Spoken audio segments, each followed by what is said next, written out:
So here we look into the nature of sync pulse in a little more details. Okay, so the sync pulse basically have two parts.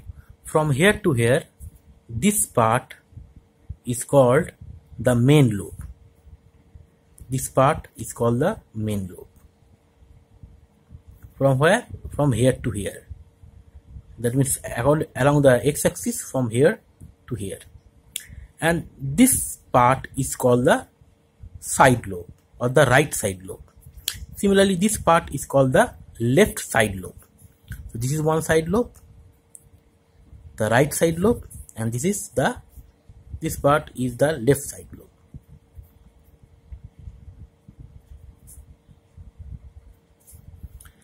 So you see, first you observe where are the null points located. Null points means where the amplitude is 0. So this here amplitude is 0, then here amplitude is 0, then here amplitude is 0. Similarly, if I move to here amplitude is 0, here amplitude is 0, here amplitude is 0. These are the null points of the Nyquist pulse or the sync pulse. So the characteristics of Nyquist pulse is that all the null points will be located equally dispersed from one another. The characteristic of null pulse is that all these null points are located equally distant from one another. That's why if you see, if this is here we have taken this point to be at origin. Okay, so if you see in the origin, exactly in the origin, exactly in the origin we have placed the peak point of the sync pulse. So this is the peak point of the sync pulse. So from here to here, so here we have taken t equal to 0. So from here to here is 0 point on time axis. So from here to here, let the distance be tp. So if this is t point, this is t point. Then from here to here, the distance is 2t. Then from here to here, the distance is 3t. Because I have told you the null points are located equally distant from each other. Same from here to here. If this is tp, from here to here 2tp, from here to here 2tp. But there is one exception to this, the null points of the main lobe. So this is the main lobe. If you see the null points of the main lobe, this distance is actually twice. This distance is actually twice as compared to the other null points distances. So this distance from here to here, whatever the distance is equal to the distance from here to here and here to here, and similarly on the left hand side also. But the main lobe, these null points are located at a distance twice of this distance. So this null point distance is 2t. Okay, and in this main lobe, exactly at the middle point, this is the main lobe. So exactly, if I take the time axis, exactly at the middle point, the peak position lies. The peak position lies exactly at the middle point.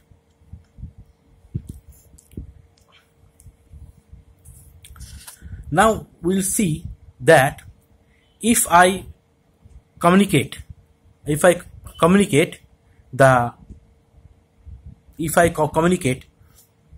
using sync pulses, how ISI can be avoided, how the problem of ISI can be avoided if I using sync pulses. Okay.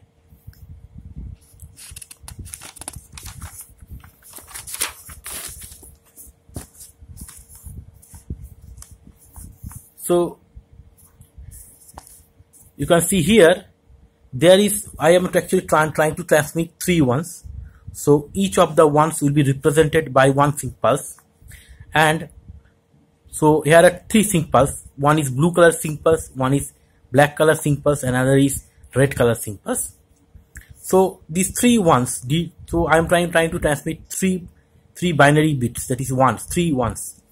So these are the 3 pulses corresponding to the 3 ones. Now the trick is that, see, this is the sync pulse is basically infinite time amount pulse, right? The sync pulses are basically a infinite time amount pulse. Okay, so here what will happen when I'll be transmitting the pulses one after another, there will be overlapping. There will be overlapping, that is for sure. We cannot avoid overlapping, but we can place the sync pulses in such a manner that even after overlapping, we'll be able to identify that sync pulse is whether a 0 sync pulse or a 1 sync pulse. 0 sync pulse means a negative sync pulse, and 1 sync pulse means a positive sync pulse. So what we try to do, so after transmission of one sync pulse, the next sync pulse is transmitted after a time t. After a time t. What is t? T was, as I shown before, t was the distance between successive two zeros. Successive two zeros in the side lobes. And it is half of, and that t is half of the distance between the zeros of the main lobe. So if I place one sine curve here, and if I transmit the next sine curve after this t amount of time, so its placement will become like this. Okay, if I write the points everywhere, so this will become 0, this will become t, this point will become 2t, this point will become 3t, and similarly this null point will become minus t, this null point will become plus t, this null point will become, this null point will become minus, this is minus 2t, and this is minus 3t. So if I place where I am placing one pulse, if I place the next pulse exactly after t amount of delay, that is here, and then corresponding next pulse, another t amount of delay after this pulse, it will be placed like this. Now, observe this pulse, one thing, if I take any one sync pulse, say let us take the black sync pulse, wherever the black sync pulse amplitude, there is a peak amplitude is there, this point, here you see for the other two sync pulses, the null points is situated in the same time. So here this sync pulses peak point is there, but the other two sync pulses null point is there. So what is done basically at this point, if I try to sample this value of the peak point, if I try to sample the value of the peak point, we will get the amplitude of this sync pulse only. The amplitude contribution from the other two sync pulse will be 0, because here it is the null points of the other two sync pulse is situated here. Similarly, you see, if I try to estimate this blue curve, you find, so I'll be sampling here to estimate whether it's a 1 or a 0 at this particular time. I'm sampling to estimate whether it's a 1 or a 0.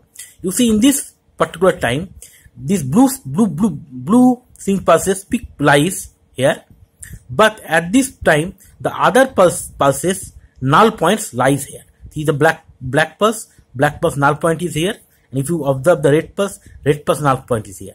That means at this point only the amplitude of this blue color pulse exists. So if I sample it here, I'll be getting correctly the value of the amplitude, whether it's a positive amplitude or negative amplitude, because at this particular point interference from the interfering amplitude from other two sync pulses are 0. Similarly, if we want to estimate the pink curve, we can sample here, and if you sample here, you see at this particular point we can sample at this time, and you see in this particular time only the amplitude of this pink curve exists. Other two sync pulse amplitude is 0 here.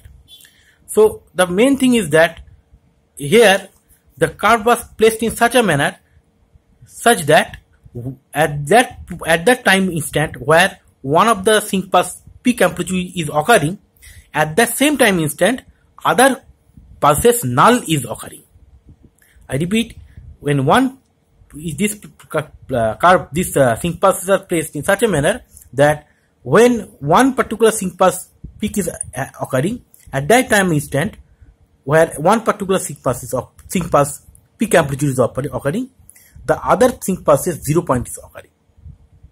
So even after overlapping of three curves, even although the three sync pass overlaps which is there, still we can identify, we can detect the correct amplitude of the sync passes individually.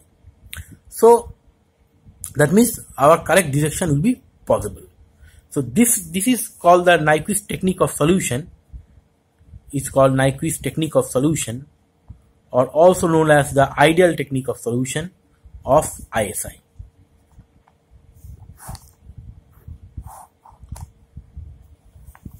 But this has also one problem. If I say theoretically this solution is valid, but practically this solution is not valid, because it have one more problem, that it is very difficult to sample a sync pass, particularly at this point. Some deviation may occur. That means in practically the pulse may be sampled here, or the pulse may be sampled here. Sampling for what? Sampling for detection. So if due to synchronization error, if I fail to detect the curve exactly at midpoint, I just detect at some point later here. What will be the problem? Slightly point later here. What is the problem? You write this thing.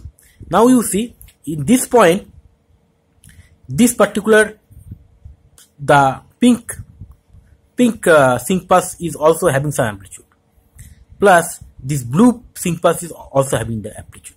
That means if I slightly do sampling a little after or it may be a little before, what problem will be there?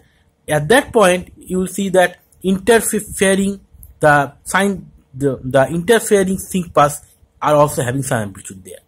So the total amplitude that will be detected here will be not only this amplitude, but some summation of this amplitude plus this amplitude plus this amplitude, and as a result you can get some erroneous detection. Okay, so this is one practical problem.